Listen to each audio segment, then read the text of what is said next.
지난 시간에 우리는 히브리서 강의 9번째 시간으로 완전한 대로 나아갈지니라는 말씀을 통해서 신자들이 신앙생활을 오래 했으면 이제 유아기적 신앙의 상태를 벗어버리고 성숙해야 한다. 어른의 신앙을 가져야 한다. 더욱 성숙하고 성정해야 한다. 그리스도의 장성한 분량에 충만한 데까지 자라가야 한다는 말씀을 우리가 들었습니다. 히브리서의 설교자는요, 성도들이 언제까지 어린 유아로 갓난아이로 많은 사람들의 돌봄을 받아야만 하는 그런 상태로 살아서는 안 되며 단단한 음식을 먹고 스스로 소화할 수 있기까지 장성해야 한다고 했습니다. 그리고 나서 오늘 우리가 읽은 이 이어지는 4절 말씀부터 왜 우리가 반드시 성장해야만 하는지 그 또 다른 이유를 설명하고 있습니다.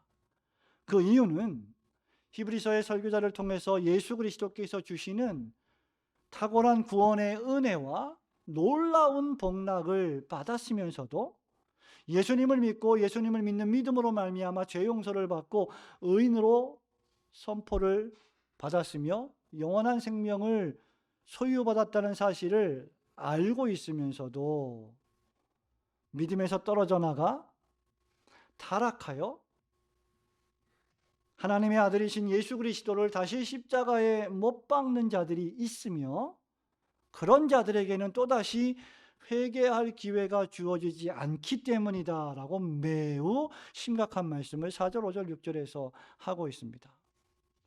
사실 여러분, 이 말씀은요, 가장 대표적인 소위 난해 구절 가운데 하나입니다. 해석하기 매우 어려운, 아주 많은 신학자들과 설교자들과 주석가들이 이 말씀을 해석하기 매우 까다로운 대표적인 말씀 가운데 하나입니다.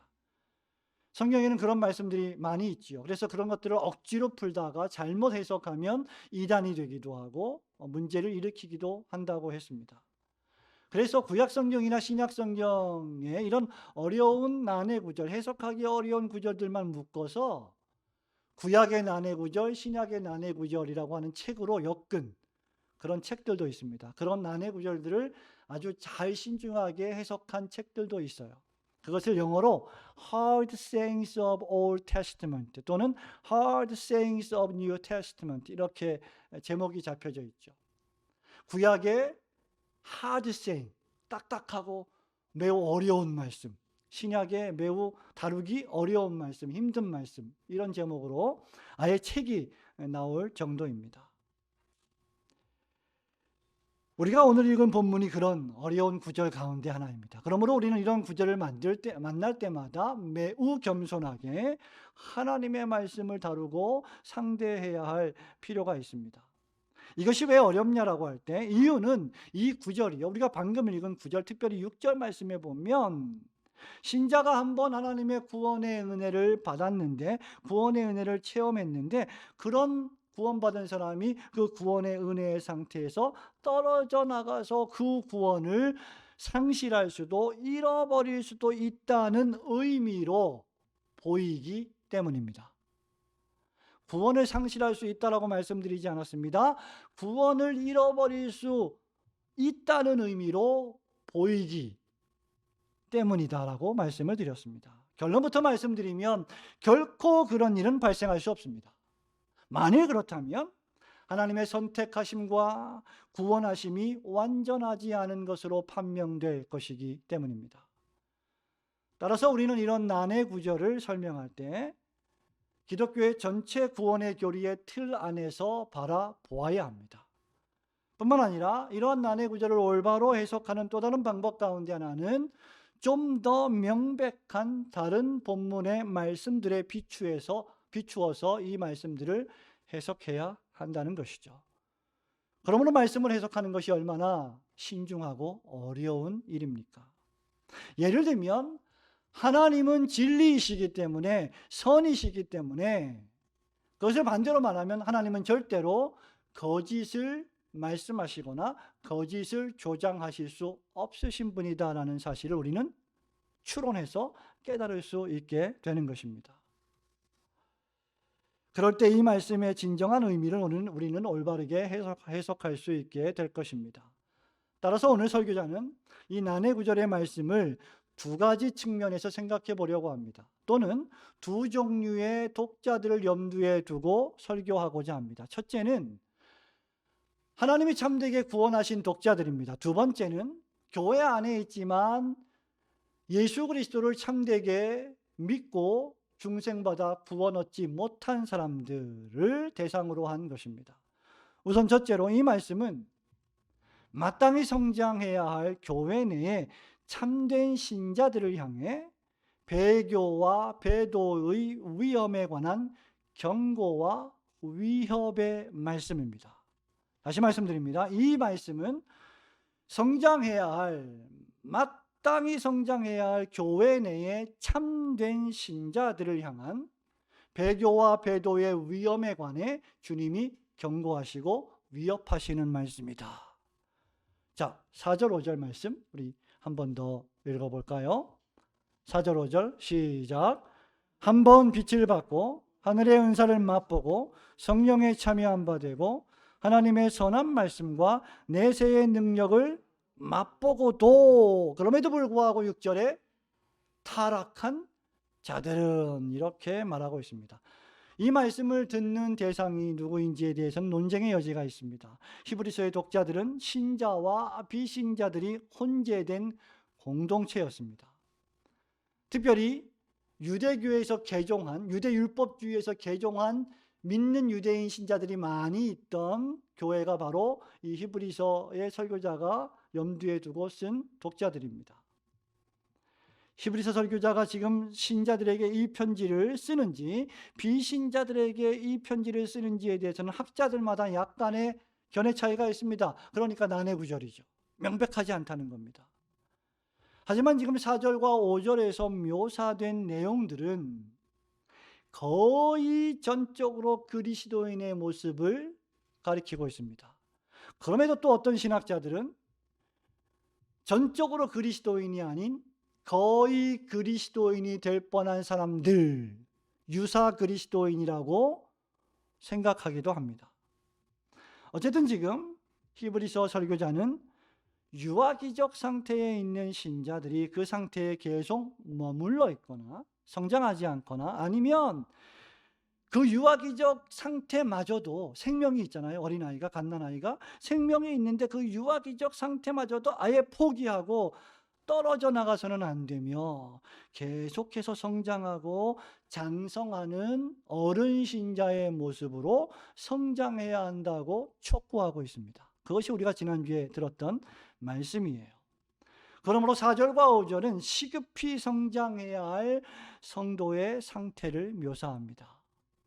왜냐하면 4절과 5절의 은혜를 받고도 성장하지 않고 유아의 상태로 머물러 있거나 그런 상태마저 아예 저버린다면 아예 믿음을 완전히 잃어버리고 교회를 등지고 말씀을 등지고 기도를 등지고 예배를 등지고 예수 그리스도를 배신할 배교의 위험에 빠질 것이기 때문입니다.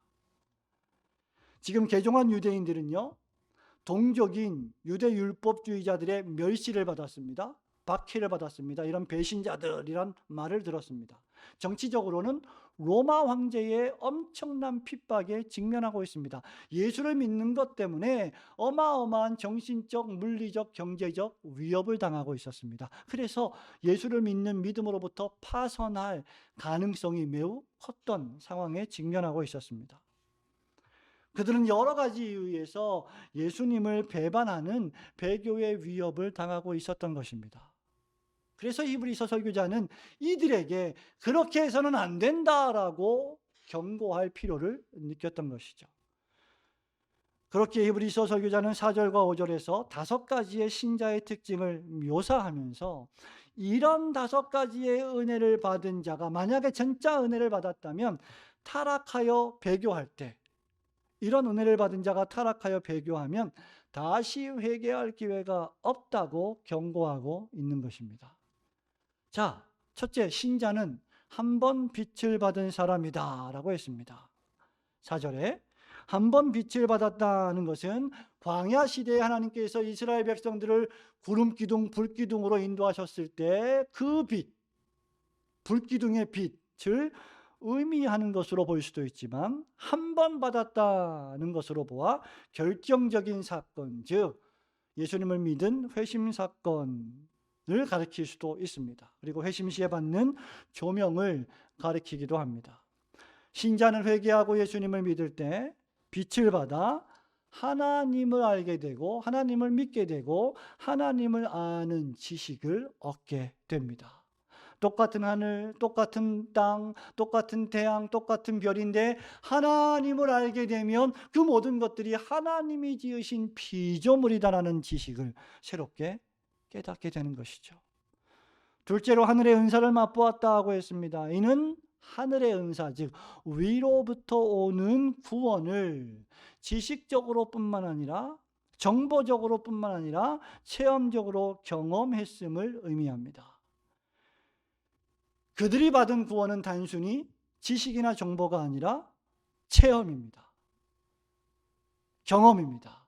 예수님을 믿는다는 것은 단순히 내가 예수님을 믿는다는 지식을 알고 있다는 것이 아니라 예수님을 인격적으로 내가 알고 있다고 하는 경험입니다. 하늘의 은사를 맛본 거죠. 셋째, 성령에 참여한 바 되었다고 했습니다. 그리스도인이 회개하고 주님을 영접하면 성령을 받습니다. 성령에 참여했다는 말은 히브리서의 독자들이 그리스도인들이 되었다는 것을 뜻합니다. 네 번째로 하나님의 선한 말씀을 맛보았다고 했습니다. 그리스도인이 되고 나면 그리스도인들은 그때부터 사도들을 통하여 말씀을 배우고 날마다 성전에 모이기를 힘쓰며 기도하며 사도들의 가르침과 교훈과 설교의 말씀을 듣게 됩니다. 여러분들처럼 말이죠. 히브리서 설교자는요, 여러분 13장 7절에서 여러분 13장 7절을 펼쳐볼까요? 13장 7절에서 이렇게 말하고 있습니다. 자, 같이 읽어볼까요? 시작.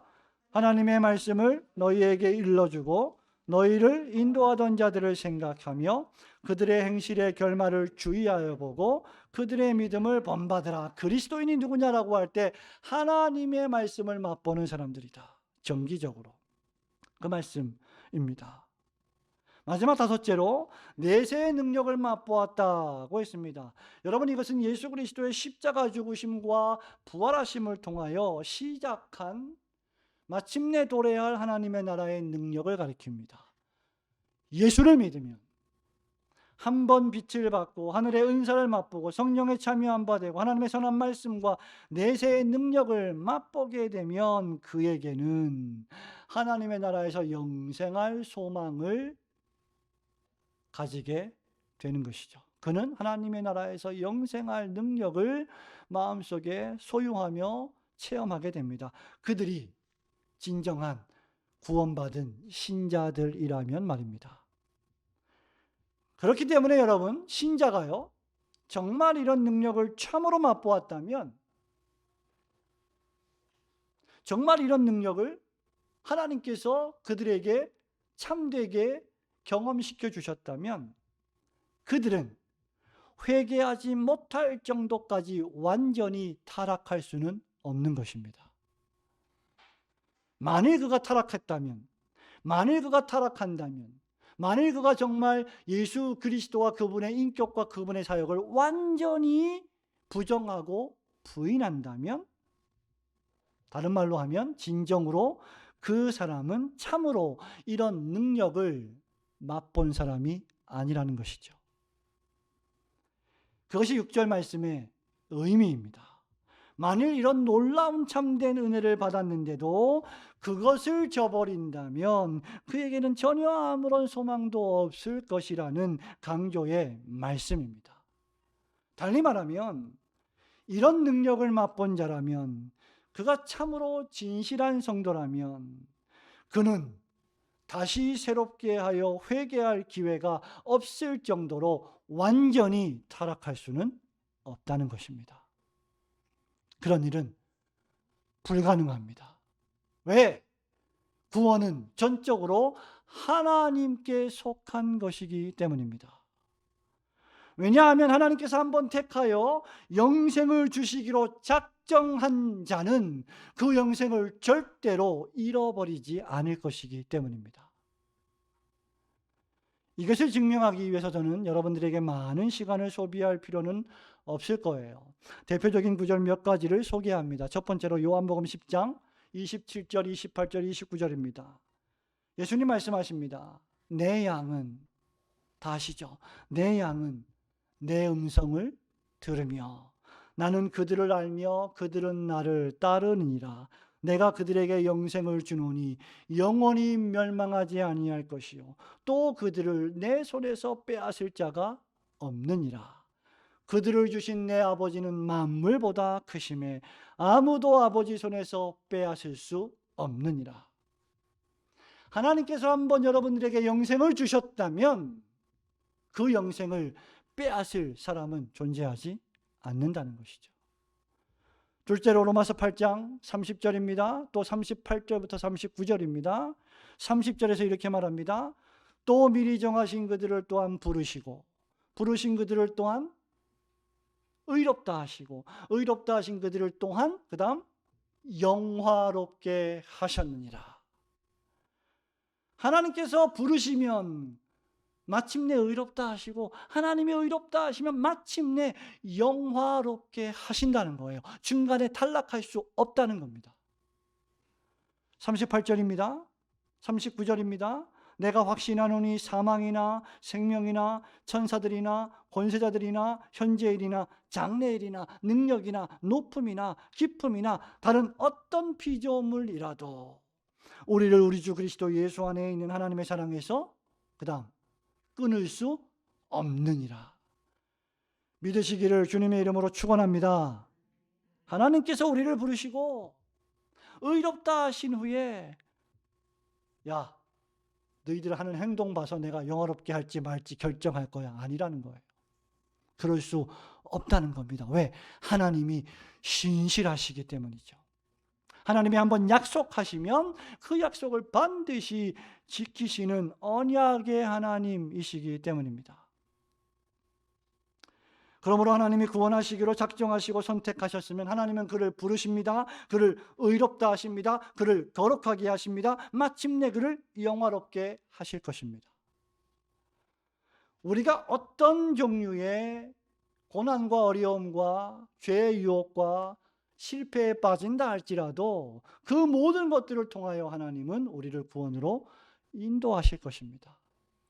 그 모든 악과 죄를 합력하여 선으로 이끄심으로 말미암아 우리를 구원으로 인도하실 것입니다. 그러므로 참된 신자는 절대로 구원에서 탈락할 수 없습니다. 셋째로 빌립보서 1장 6절이에요. 너희 안에서 착한 일을 시작하신 이가 그리스도 예수의 날까지 이루실 줄을 우리는 확신하노라. 바울의 말입니다. 빌립보 교회 교인들에게 너희 안에서 구원이라고 하는 이 선한 일을 시작하신 이가 하나님이시기 때문에 너희를 마침내 마지막 날까지 하나님은 인도하실 것이고 구원을 완성하실 것이다. 아무리 광현이가 유아실에서 엄마를 찾는다 해도 설교는 계속될 겁니다. 예배는 끝날 때까지 계속 될 겁니다. 오늘 본문 6장의 마지막 부분인 여러분 6장 17절을 보세요. 6장 17절입니다. 같이 읽어볼까요? 시작. 하나님은 약속을 기업으로 받는 자들에게 그 뜻이 변하지 아니함을 충분히 나타내시려고 그 일을 맹세로 보증하셨으니. 여러분 이 말씀 왜 해요? 오해할까 봐. 이 편지를 읽는 독자들이 오해할까 봐 하나님의 약속을 기업으로 받는 자들에게 하나님은 그 약속을 기업으로 받는 자들에게 그 뜻이 결코 변하지 아니함을 충분히 증거하신다. 변하는 건 우리지 하나님이 아니십니다.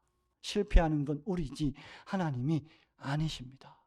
그래서 우리에게 소망이 있는 거예요. 하나님의 약속은 변경될 수 없는 것입니다. 그렇다면 6절의 이 말씀을 우리는 하나님의 놀라운 구원의 은혜를 받은 참 신자들을 향한 배교에 대한 경고와 위협의 말씀으로 받아들여야 합니다.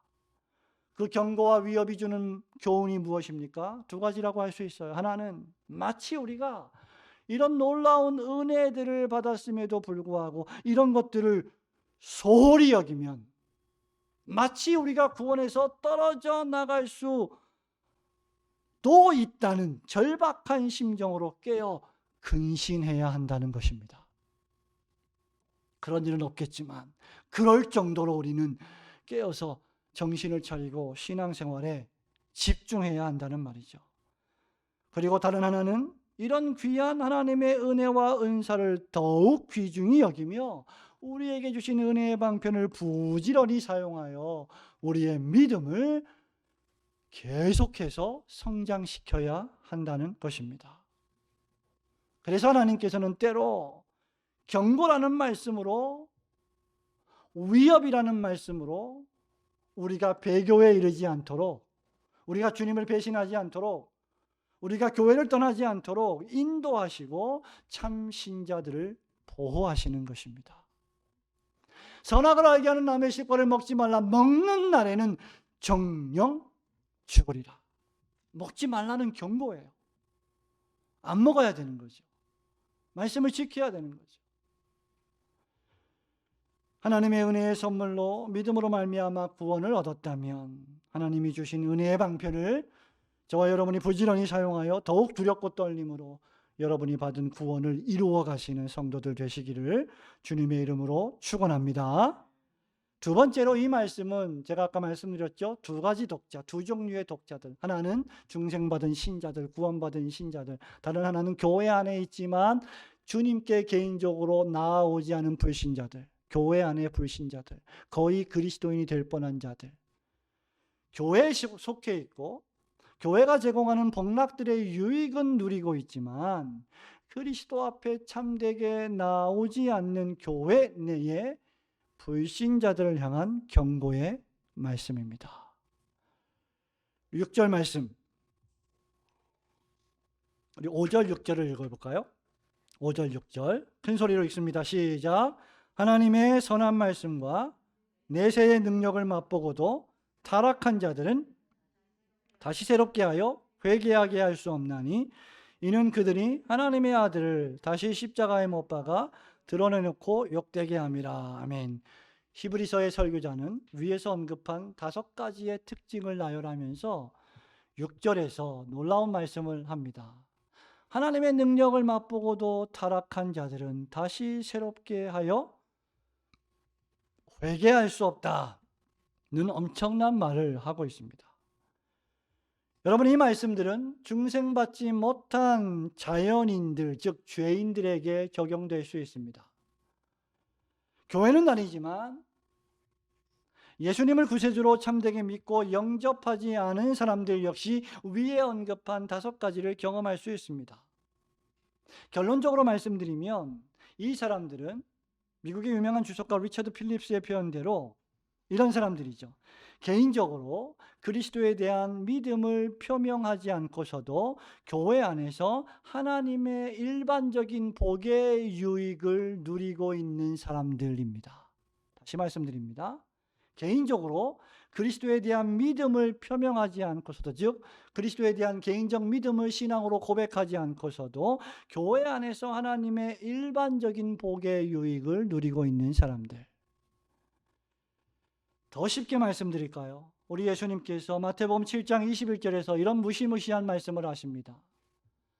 나더러 주여 주여 하는 자마다 다 천국에 들어갈 것이 아니요.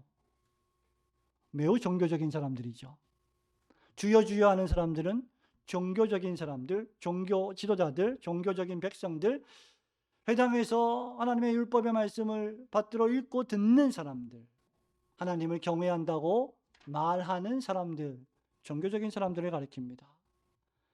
종교적인 의식에 참여하고 교회의 여러 활동에 참여하지만 개인적으로 예수님을 도무지 모르는 사람들, 죄를 회개하여 주님의 용서를 받고 구세주 예수 그리스도를 마음으로 믿고 영접하여 구원을 받지 못한 사람들입니다. 종교적인 생활에 익숙하지만 그리스도를 개인의 인격적 구세주로 모시지 않은 사람들 말이죠. 적지 않은 주석가들이 한 번 빛을 받고라고 하는 4절 말씀을 교회가 베푸는 외적인 세례다 이렇게 말하기도 합니다.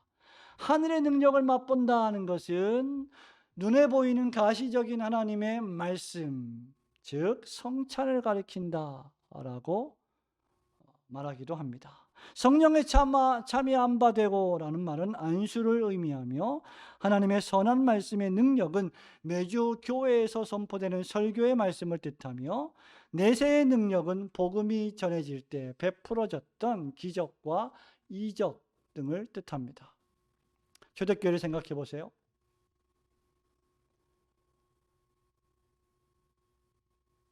하나님 앞에 헌신하고 봉사했던 아나니아와 삽비라가 성령을 속이고 사도들을 속이고 땅을 팔아서 받은 돈의 일부를 감추고 다 헌금해야 되는데 일부를 감추고 조금만 헌금했습니다. 그러자 사도들의 심판의 선언을 듣게 되죠. 내가 사람을 속인 것이 아니라 하나님을 속였구나. 그러므로 그들은 그 자리에서 즉사했습니다. 그리고 이 모든 사건은 그 당시 교회의 많은 교인들에게 엄청난 충격과 각인이 되었습니다. 여러분, 이게 뭐예요? 이적입니다.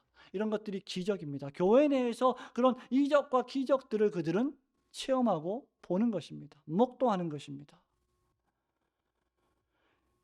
여러분, 이 사람들은 교회에 가입해서 교회 안에서 베풀어지는 말씀, 교회 안에서 올리는 기도, 교회 안에서 집례되는 세례와 성찬, 기적과 이적, 성도의 교제를 귀로 듣고 눈으로 보고 경험하지만 죄를 회개하고 그리스도께 진실로 나아온 적이 없는 사람들입니다. 교회 안에서 은혜의 방편이 시행되고 있고 그 은혜의 방편을 누리고 있으면서도 매일매일 만나와 메추라기라고 하는 기적들을 광야에서 체험하고 있으면서도 그 참된 능력은 경험하지 않는 사람들이죠. 하나님을 참되게 경외하지 않는 사람들 말입니다. 이런 자들이 이런 은혜의 방편을 더 이상 소중히 여기지 않고 귀찮게 여기며 나아가 멸시함으로 타락한다면 다시 새롭게 하여 회개하게 할 수 없는 것입니다. 모세여, 아론이여, 이제 우리는 만나와 메추라기에 질렸습니다. 더 이상 그런 것 말고 애굽에서 먹었던 것을 주세요. 우리가 애굽으로 돌아가길 원합니다.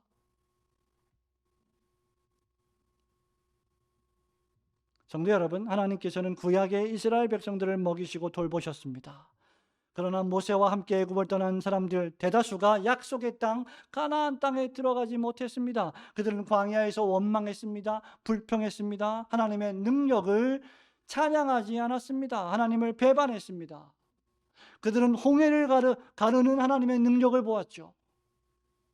애굽의 군병들이, 마병들이, 기병들이 홍해 바다에서 수장되는 놀라운 사건을 경험했습니다.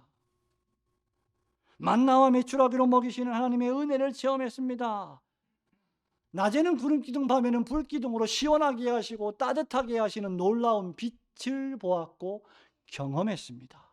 그럼에도 그들은 광야에서 모두 죽었습니다. 왜? 배교했기 때문에. 그들이 완고하여 하나님을 원망하고 불평하는 것도 모자라 하나님을 배반했기 때문입니다. 그렇게 여러분, 히브리서의 설교자는 그 당시의 독자들에게, 개종한 유대인 신자들에게, 또 오늘날 우리들에게 정말 피를 토하는 심정으로 간곡하게 경고하고 있는 겁니다. 여러분, 히브리서 3장을 펼쳐보십시오. 3장 13절입니다. 3장 13절 함께 읽어볼까요? 시작. 오직 오늘이라 일컫는 동안에 매일 피차 권면하여 너희 중에 누구든지 죄의 유혹으로 완고하게 되지 않도록 하라. 15절에 오늘 너희가 그의 음성을 듣거든 경노하시게 하던 것 같이 너희 마음을 완고하게 하지 말라. 여러분, 2장 3절도 펼쳐서 읽어보시기 바랍니다. 2장 3절 시작. 우리가 이같이 큰 구원을 등한히 여기면 어찌 그 보응을 피하리요. 오늘날의 교인들도 출애굽한 이스라엘 백성들이 광야에서 많은 하나님의 능력을 경험했던 것처럼 교회를 통하여 일평생 동안 많은 능력을 경험할 수 있습니다. 경험해왔고 지금도 경험하고 있고 앞으로도 경험하게 될 것입니다. 하나님의 백성으로 가입되는 등록을 통하여 교인이 되고 매주 예배를 드립니다. 하나님의 능력의 말씀을 듣습니다. 세례와 성찬에 참여합니다. 하나님의 섭리의 역사와 능력을 목격하고 체험할 수도 있습니다. 오늘날의 현대교인들도 교회에서 한번 빛을 받고 하늘의 은사를 체험하고 말씀의 능력을 경험할 수도 있고 거기서 오는 모든 여러 가지 종교적인 유익을 누릴 수도 있을 것입니다. 그러나 광야에서 시험 가운데 있었던 이스라엘 백성들이 하나님을 원망하고 불평하며 죄를 짓고 타락한 것처럼 오늘날의 교인들도 역시 마찬가지입니다. 오늘날의 교인들도 하나님이 베푸시는 위대한 은혜를 받는 특권을 누리고 있음에도 불구하고 그것을 소중히 여기기는커녕 교만하여져서 완고한 마음을 품고 타락하게 되면 광야 시대 이스라엘 백성들에게 벌어졌던 일이 오늘날 우리에게도 벌어지는 것입니다. 그러므로 너희들은 삼가 선줄로 생각하면 넘어질까 조심하라 라는 말씀을 기억해야 합니다. 이런 특권을 누리면서도 겸손히 회개하지 않고 더욱 주님을 믿으며 완전한 대로 나아가려 매일마다 우리가 분투하지 않는다면 그들은 절대로 다시 새롭게 되어 회개할 수 없게 될 것입니다.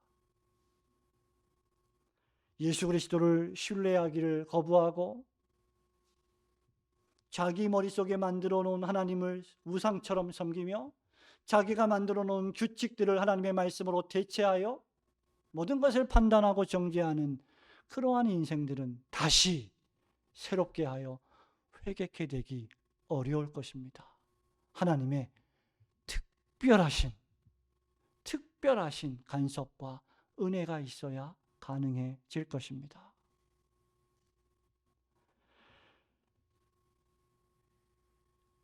성도 여러분, 예수 그리스도를 신뢰하기를 거부하고 은혜의 방편을 무시하며 예수께서 구주 되심을 매사에 인정하지 않고 전능하신 성삼위 하나님을 참으로 예배하지 않는 자들이 타락하게 됩니다. 그것은 우리를 지으시고 우리를 위해 십자가에서 피 흘려주신 예수 그리스도의 속죄의 은혜를 조롱하고 멸시하는 일이 될 것이기 때문입니다. 그러므로 여러분, 교회에 소속되어 있지만 우리 교회에 소속되어 있지만 그리스도 앞에 참되게 나오지 않는 자들은, 혹시 그런 자들이 우리 교회에 있다면 이 엄중한 경고의 말씀을 듣고 중심으로 회개하며 그리스도 예수의 은혜를 간구하며 예수님을 자신의 개인의 주님으로 고백하고 모든 찬송과 영광을 오직 주님에게만 돌리게 되기를 우리 주님의 거룩하신 이름으로 축원합니다. 사랑하는 성도 여러분, 말씀을 맺습니다. 우리는 베드로, 잘 아시죠? 베드로와 가룟 유다의 차이를 잘 알고 있습니다. 베드로는 주님을 충성스럽게 따르는 일에 실패했습니다. 그러나 유다는 예수님을 그의 구세주로 믿는 일에 실패했습니다. 예수님을 참으로 믿고 진실되게 구원받은 사람들조차도 베드로처럼 부끄러운 일을 행할 수 있습니다. 베드로처럼 3번씩이나 시험을 당하여 예수님을 모른다고 부인할 수도 있습니다. 그러나 베드로는 다시 새롭게 하여 회개할 수 없을 정도까지 타락할 수는 없었습니다. 왜? 그리스도 예수께서 그를 선택하여 주셨기 때문입니다. 그리스도 예수께서 베드로를 부르셨기 때문입니다. 그가 넘어지지 않기를, 사단이 밀가부르듯 그를 까부를 때 우리 예수님이 베드로가 넘어지지 않기를 베드로의 영혼을 위하여 기도하셨기 때문입니다.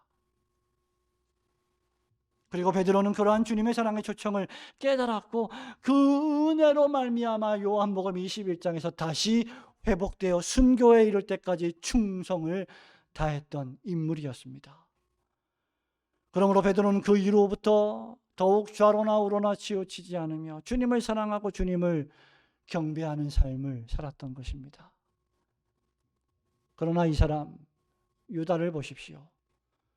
주님을 부인했을 뿐만 아니라 주님을 돈을 받고 팔아버렸습니다. 유다는 12제자의 무리에 함께 있었지만 개인적으로 그리스도 예수 앞에 진심으로 나오지 않았습니다. 죄를 회개하고 주님을 구세주로 영접하지 않았습니다. 주님이 하시는 놀라운 말씀의 능력을 듣고 그분이 하시는 기적의 은사를 체험했지만, 그 옆에서 목격했지만 그는 타락했고 다시 새롭게 하지 못했고 회개할 수 없었습니다. 그러므로 우리를 부르시고 의롭다 하시고 영원롭게 하시기로 작정하신 하나님의 구원의 약속에 감사하시는 여러분들 되시길 주님의 이름으로 축원합니다. 우리의 구원은 여러분 선행에 있지 않고 오직 여호와 하나님께만 속한 것이기 때문입니다. 그럼에도 그 놀라운 구원의 확신을 우리의 영혼 속에 더욱 강화시키는 일은 하나님의 은혜로 우리가 해야 할 일입니다. 왜 우리가 주일 하루의 예배에 만족하지 않고 수요일에도 나와서 어렵지만 예배드리고 기도하고 말씀을 들어야 하는가? 우리에게 베풀어 주신 놀라운 은혜의 방편들, 즉 하나님의 말씀으로 우리의 구원의 확신을 더욱 강하게 하기 위해서입니다. 기도함으로 우리가 하나님의 자녀인 것을 더욱 확신하게 하기 위해서입니다. 그 은혜의 방편들을 소홀히 여기거나 가볍게 취급하지 말고 그것들을 부지런히 사용하여 더욱 성장하고 완전한 대로 나아가는 성도들이 되어야 할 것입니다. 지난 주일에 말씀처럼 그리스도 예수께 잡힌 바 된 그것을 잡으려고 힘차게 성령 안에서 달려나가시는 성도들이 되시기를 주님의 이름으로 축원합니다. 아멘.